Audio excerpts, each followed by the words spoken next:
हमें यह बताते हुए अत्यंत हर्ष हो रहा है कि हम आपको एक स्वस्थ और फिट जीवन शैली की ओर प्रेरित करें। हमारे जिम में अत्याधुनिक उपकरणों के साथ साथ अनुभवी प्रशिक्षक उपलब्ध हैं जो आपकी फिटनेस यात्रा को सही दिशा में मार्गदर्शन करेंगे। ज्यादा जानकारी के लिए अभी कॉल करें। नमस्कार, मी शशिकांत, आपलं श्री हरी फिटनेस मध्ये स्वागत। कशा आहात आपण? फिट आहात ना? फिटच असायला पाहिजे आणि हो, आरोग्याची काळजी सुद्धा घ्या। चला तर मग आज आपण वर्कआउटला सुरुवात करूया। आणि हो, आपण जर आपल्या चॅनलवर नवीन असाल तर कृपया सबस्क्राईब करायला विसरू नका आणि आपला व्हिडिओ जास्तीत जास्त मित्रपरिवारात शेअर करा। चला तर मग मित्रांनो, आज आपण वर्कआउटला सुरुवात करणार आहोत। आज आपण वर्कआउट करणार आहोत शोल्डर म्हणजे आपला खांदे म्हणजे खांद्यावर ज्याच्यावर वजन असतं। खांदे मजबूत तर आपल्या डोक्यावर किती वजन राहू द्या, खांदा मजबूत करायचा। चला तर मित्रांनो, हा आहे मल्टी प्रेस। हा चेस्टला सुद्धा यूज करू शकतो, हा चेस्टला सुद्धा यूज करू शकतो आणि शोल्डरला सुद्धा।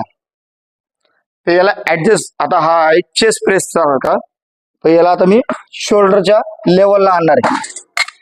हे झाला सीटेड, हा आपला शोल्डर प्रेसचा बार असतो आणि याला आपण आपल्या शोल्डर लेवलला ऍडजस्ट केला। पण याच्या पण तुम्हाला सर्वात अगोदर तुम्हाला मी चुका सांगतो, तुम्हाला मी दाखवतो आता। ओके, हे ऍडजस्ट केलं, याला पण सेम पोझिशन। इथं चुका जे आपले नवीन बिगनर असतात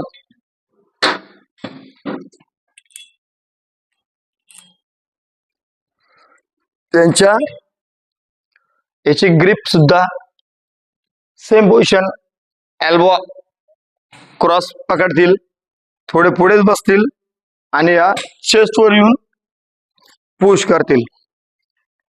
मग तुम्हाला शोल्डर मारायचा आहे, मग तो तुम्हाला मिडलचा शोल्डर, अँटेरियर शोल्डर, आपला कॉलर सेट, हे त्याच्यामध्ये आपले 3-4 भाग असतात शोल्डर मध्ये, डेल्टॉइड वगैरे। पण त्याच्यामध्ये तुम्हाला कुठला मसल याच्यामध्ये डेव्हलप करायचा आहे, फ्रंट डेल्टॉइड मध्ये तुमचा बॉडी पोश्चर कसा हवा या मशिनरी मध्ये मी तुम्हाला आता सांगतो आहे। सर्वात आधी सीटेड, आता याला सीट केला आणि हा जो आपला शोल्डर लेवलला आपले मशीन ऍडजस्ट करायचं, हा आपला चेस्ट साठी जातो खाली आणि हा शोल्डर लेवलला। आता मी बसलो आहे, हे थोडा वर झाला, शोल्डर लेवलला घेतला मी। याला 2 ग्रिप आहेत, या फ्रंटची आहे आणि आपल्या कॉलरची। मग तुम्ही दोन्ही यूज करू शकता। तुम्हाला अगोदर फ्रंटची ग्रिप सांगतो। ही फ्रंट ग्रिप घेतली, ओके। एल्बो तुमचे आतमध्ये असायला हवे थोडे। Body posture chest up, body straight, चिन अप करा, ब्रीदिंग, ब्रीद आउट, ब्रीदिंग करा, ब्रीद आउट करा। पण मानेचा भाग मागे इकडे तिकडे कुठेच बघायचं नाही। Body posture set, perfect straight राहू द्या आणि अप डाऊन करू शकता। हा झाला। आता हा क्रॉस वाला, ही क्रॉसची पोझिशन आहे, त्याला पण पोझिशन तीच असते। बॉडी पोस्चर स्ट्रेट घ्या, तुमचे एल्बो स्ट्रेट घ्या, फिंगर तुमचे पाची रॉडच्या पाठीमागे असायला महत्वाची।